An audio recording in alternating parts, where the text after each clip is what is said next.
everyone, thank you for coming back to my channel. I'm Stephanie if you're new here. So I'm in a total different setting than you guys are used to. Figured I would pull over quick and do an update with you guys. I mentioned it in my last video that I wanted to share some stuff with you guys. If you guys are new to my channel, we had a lot going on in the month of March. We are in August right now. So we've got a lot, or I have a lot that I can update in today's video.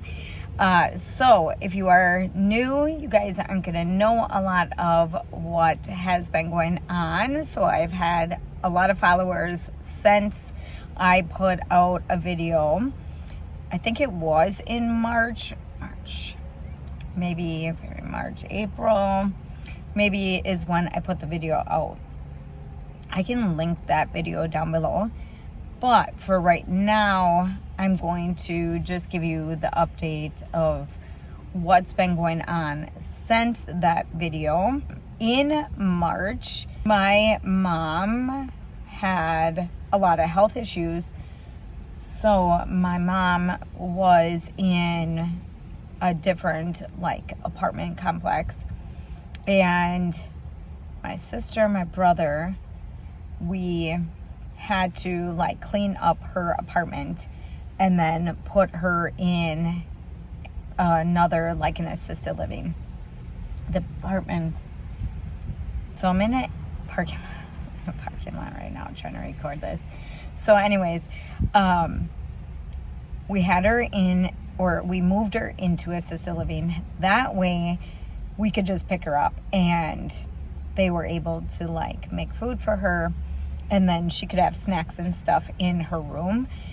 But mainly, they were taking care of her. She just could kind of just do whatever. But at that time, she had a walker.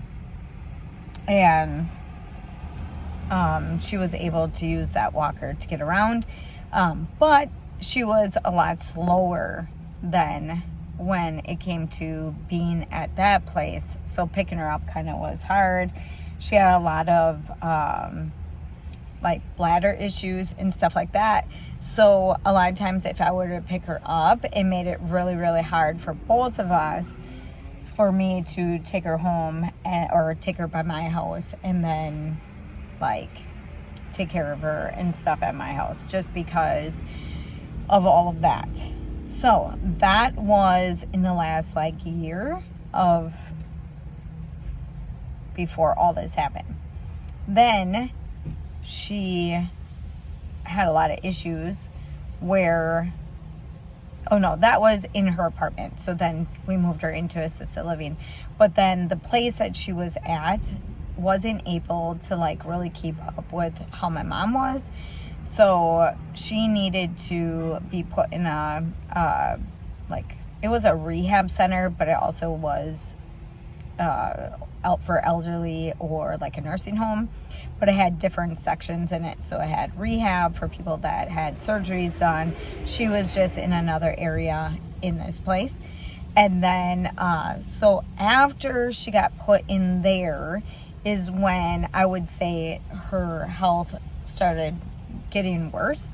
And I think that's kind of common when you get to that point in your life where you need to go into a nursing home and you know that there's going to be a time when things just start declining. So my mom had a lot of health issues. She always did our whole life. A lot of mental health, a lot of other health issues. So that was all part of this situation.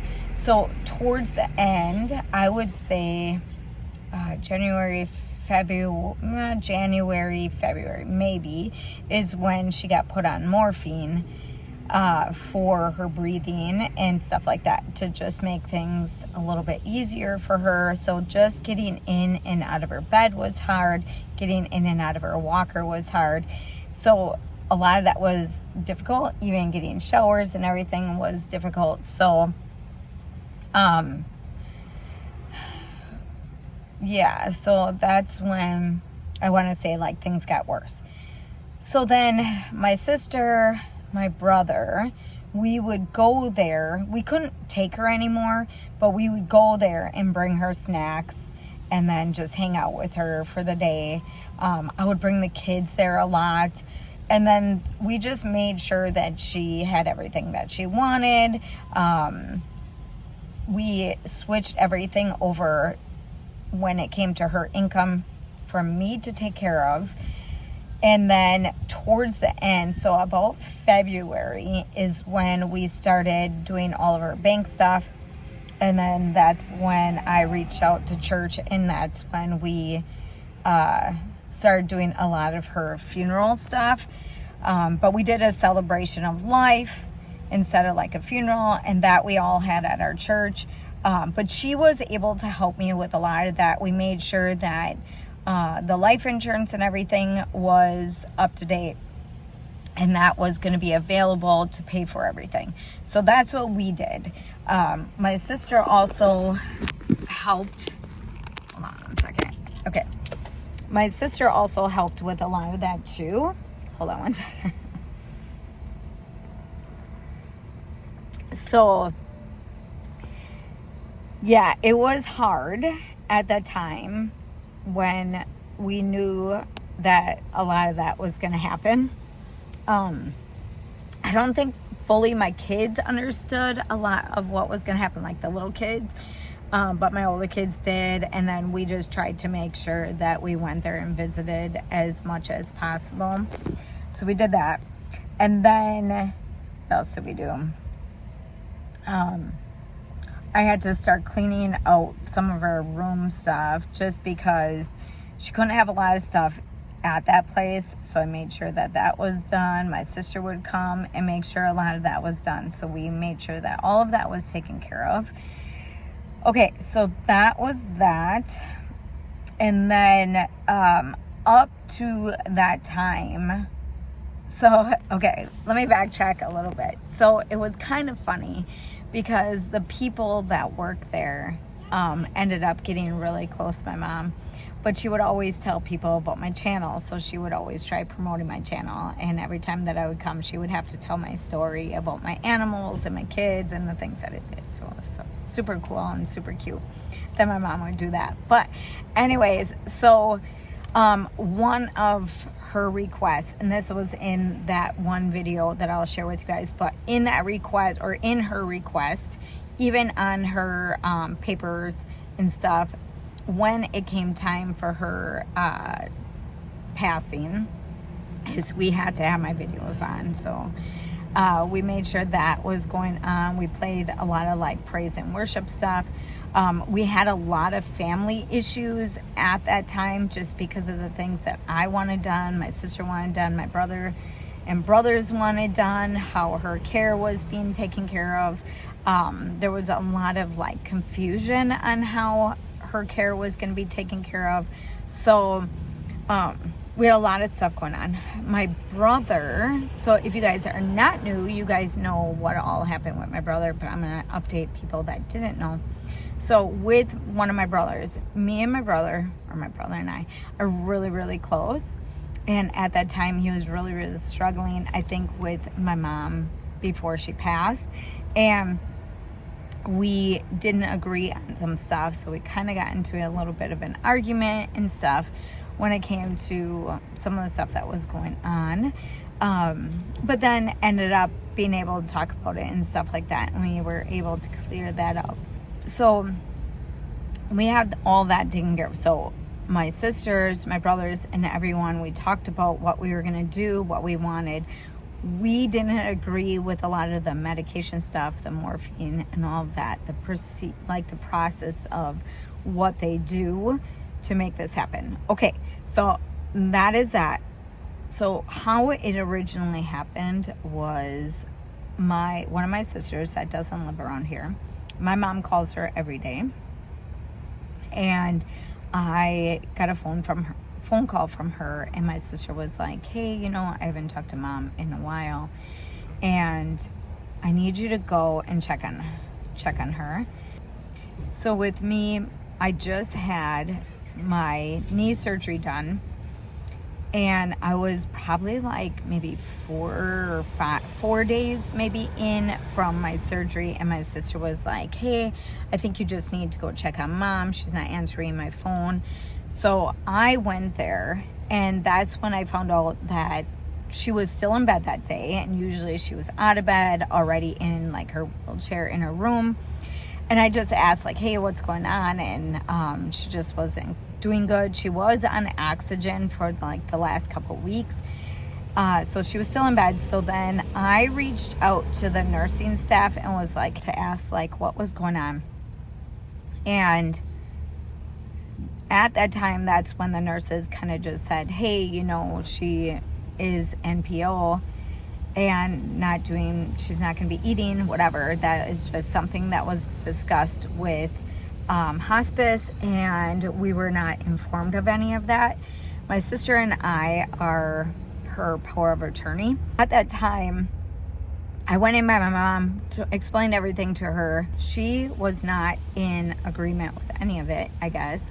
So then we kind of talked it over with hospice. We had a meeting, and then we kind of just knew that my sister and I were gonna stay and watch over my mom while everything was going on.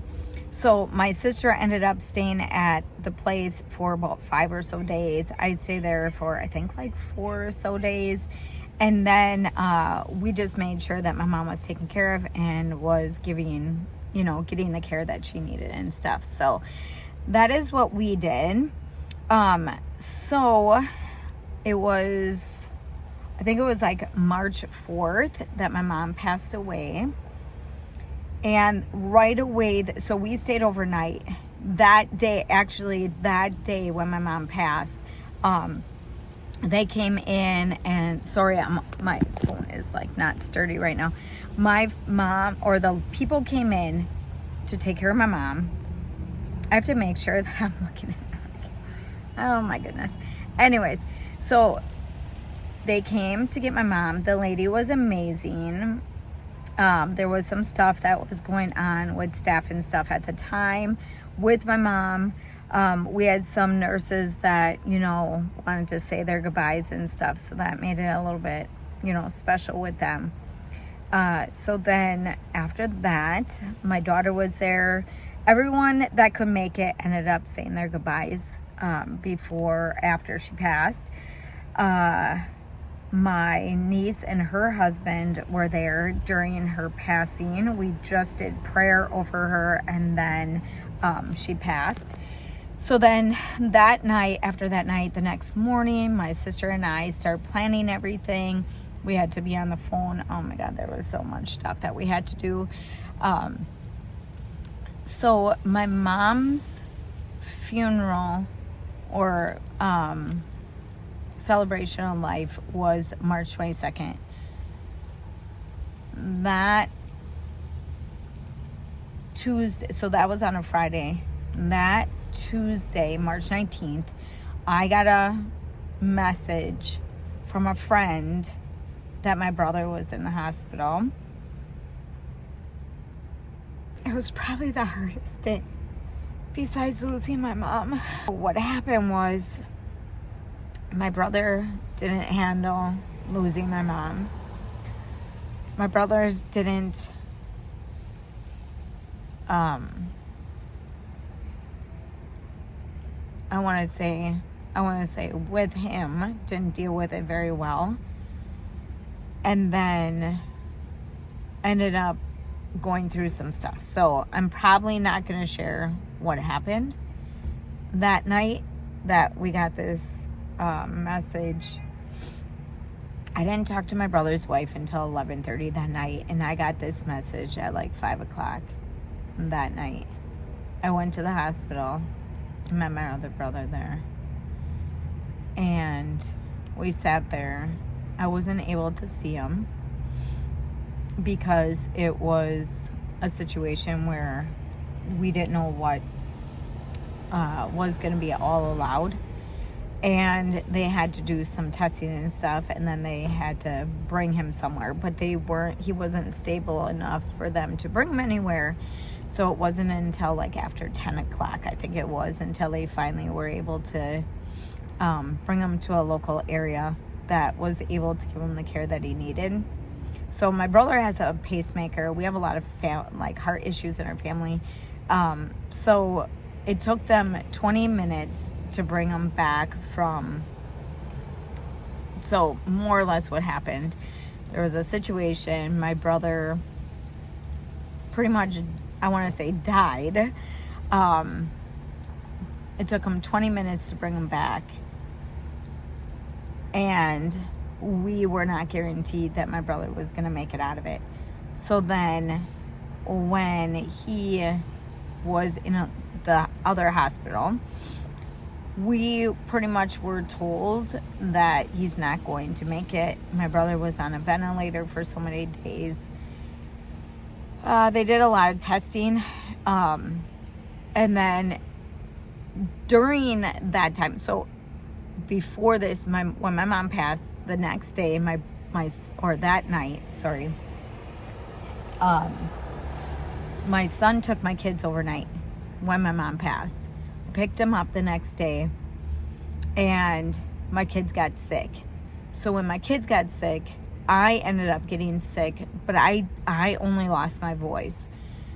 So during the time when this happened with my brother, I had no voice.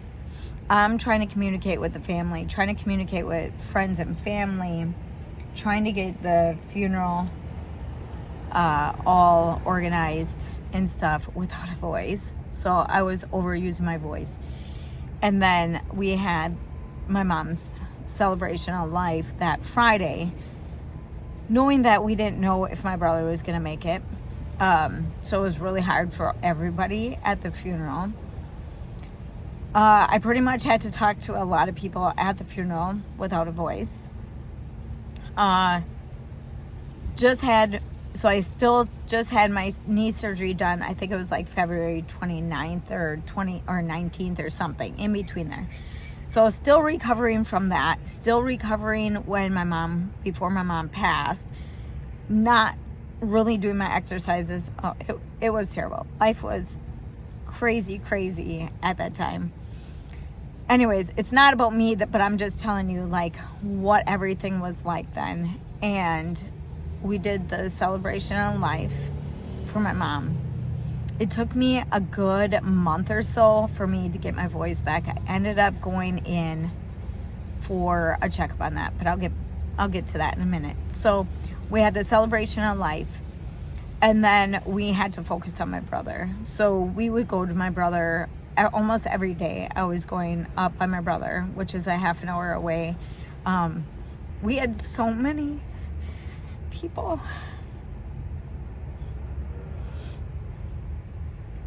Praying for my brother. Sister-in-law had another day or so to make a choice if she was going to end all his care. And if he didn't come out of it, that's what needed to happen. And he came out of it. But we didn't know like how much of brain damage and everything that was going to happen. We still didn't know if anything was still good. So it was every 2 to 3 days something new would happen. And then it slowly, he would slowly come off of things. And then it was time to take him off the ventilator. But they really needed to kind of make sure that he was stable enough to do that. Hold on one second. So all of that went well. I don't know timing wise when he started walking, but it was a while before he started walking. And then I think it was like a month or so, maybe even less, and he was transferred to a rehab center to get him to be able to talk more, understand more, exercise, that kind of stuff. The brain stuff was slowly coming back. So we would visit him. So his niece, so my brother's daughter was in prison at the time, came out, was able to be there for him. So then she would come and visit as much as she could. And he was at this place for a while. Now he's in an area by us. I want to say he's like 90% better. He has short-term memory loss. So that part of it isn't good. So he remembers everything in the past. But things are a little slower, so he can't do a lot of stuff. He's 55, can't work anymore. He is able to be at this place and kind of be independent.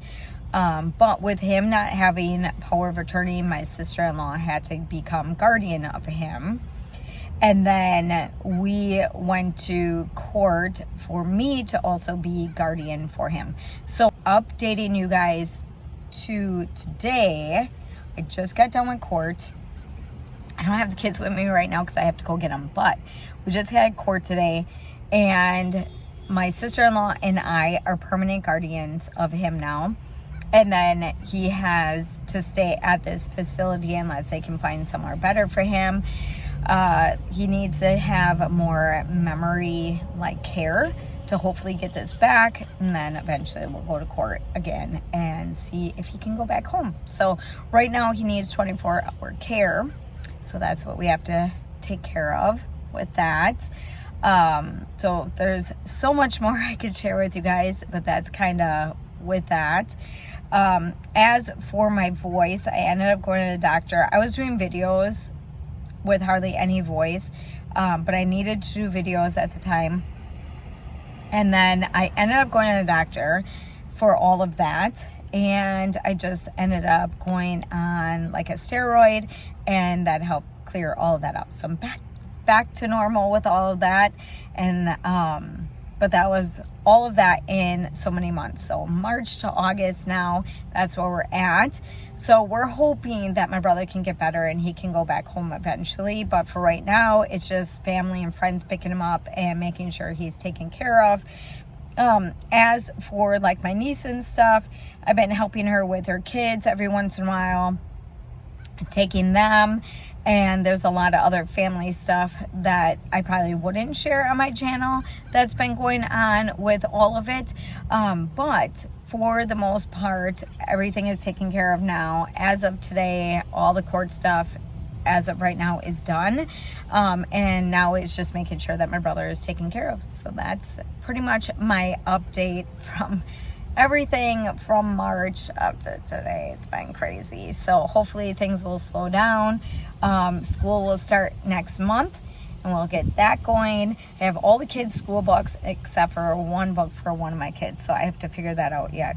That should be pretty easy though. I just have to look through everything. But I've been trying to keep up with videos, animal stuff. So this month I've slowed down with videos just because I couldn't do it. There's so much. So if my brother needs me, I have to leave.